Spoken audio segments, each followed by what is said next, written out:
UP का कुख्यात gangster विकास दुबे, जिसका एनकाउंटर हुआ था आज से 2 साल पहले यानी कि 2020 में जुलाई का महीना था, जब उसे मध्य प्रदेश के उज्जैन में महाकाल के मंदिर से उसे पकड़ा गया था और रास्ते में यूपी पुलिस उसे ला रही थी। रास्ते में गाड़ियां पलट गई थी और उसे भागने की कोशिश कर रहा था और फिर पुलिस ने उसे एनकाउंटर में ठोंक दिया था तथाकथित रूप से। वो विकास दुबे जिसने यूपी पुलिस जब दबिश देने गई थी विकास दुबे के घर पे, तो अपने भतीजे अमर दुबे के साथ और बहुत सारे सहयोगियों के साथ मिलकर उसने यूपी पुलिस के 8 पुलिस कर्मियों की बड़ी ही निर्मम तरीके से हत्या कर दी थी। और इस पूरे मामले में जब आरोपियों की गिरफ्तारी हुई, कुछ तो तुरंत ठोंक दिए गए मुठभेड़ में और कुछ की जब गिरफ्तारी हुई तो उसमें से एक लड़की की गिरफ्तारी हुई थी जो अमर दुबे की पत्नी कही जा रही थी, जिसका नाम बताया गया था खुशी दुबे। और खुशी दुबे तब से लेकर आज तक जेल में सजा काट रही है। हालांकि उसने कई बार कोर्ट में याचिका के जरिए इस बात को कहने की कोशिश की कि मैं उस वक्त नाबालिग थी और मेरी शादी भी जबरन की गई थी। विकास दुबे ने मेरी शादी अपने भतीजे से जबरन करवाई थी, मेरा इस पूरे मामले में कोई रोल नहीं है। और 5 दिन पहले ही शादी हुई थी उसकी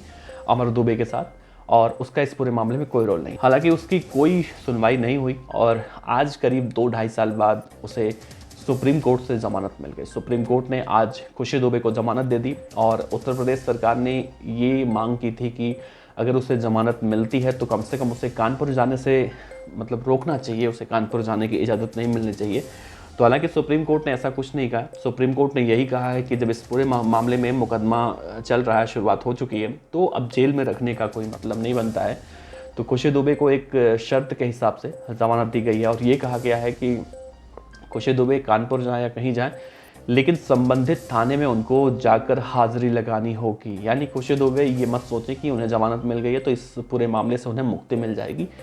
तो उन्हें अब इस पूरे मामले में हर हफ्ते में एक बार पुलिस थाने में जाकर, यानी कि चौबेपुर थाना के अंतर्गत ही आता है पूरा विकरू गांव, तो चौबेपुर थाने में जाके उन्हें इस मामले की कहीं ना कहीं एक तरह से कह सकते हैं आप अपनी उपस्थिति दर्ज करवानी होगी।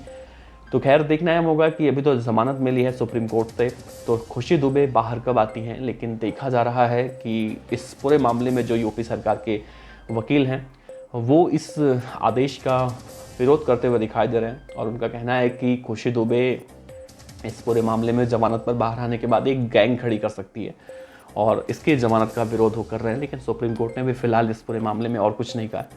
तो अब देखना है होगा कि खुशी दुबे जेल से बाहर कब निकलती हैं, क्योंकि कई सारी प्रक्रियाएं होती हैं जमानत मिलने के बाद। तो फिलहाल देखना है होगा कि जमानत तो उन्हें मिल चुकी है, लेकिन वो जेल से कब बाहर आती हैं और जेल से बाहर आने के बाद वो आखिर कहाँ जाती है। क्या विकास दुबे के गाँव विकरू जाएंगी या फिर वो विकास दुबे का परिवार जहाँ आज रह रहा है। वैसे आपकी जानकारी के लिए बताएं तो विकास दुबे के परिवार में उसके बेटे या फिर उसके पिता या फिर उसकी पत्नी, जिनका नाम ऋचा दुबे आई थिंक बताया गया था, तो ये सब पिछले 2-2.5 साल से परेशान हैं और इनकी यही मांग है कि हमें भी इच्छा मृत्यु दे दी जाए।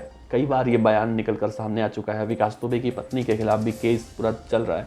2.5 साल बाद विकास दुबे के परिवार के लिए या फिर विकास दुबे के फैमिली के लिए आप अच्छी खबर कह सकते हैं कि विकास दुबे के भतीजे की पत्नी यानी कि खुशी दुबे को जमानत मिल चुकी है। खुशी दुबे अब बाहर आ जाएंगी। तो खैर इस खबर में आपका क्या कहना है? क्या खुशी दुबे, जिस तरह से यूपी सरकार के वकील ये कह रहे हैं कि खुशी दुबे बाहर आके अपनी गैंग खड़ी कर सकती है, तो क्या वाकई में खुशी दुबे कुछ ऐसा करने वाली है या फिर सुप्रीम कोर्ट ने जिस तरह से कहा है कि हफ्ते में एक बार थाने में जाकर हाजिरी लगाओ। तो खैर जो भी होगा देखना है होगा कि आगे क्या कुछ निकल कर सामने आता है। आप बने रहिए BDF न्यूज़ के साथ। आपका बहुत बहुत शुक्रिया। नमस्कार।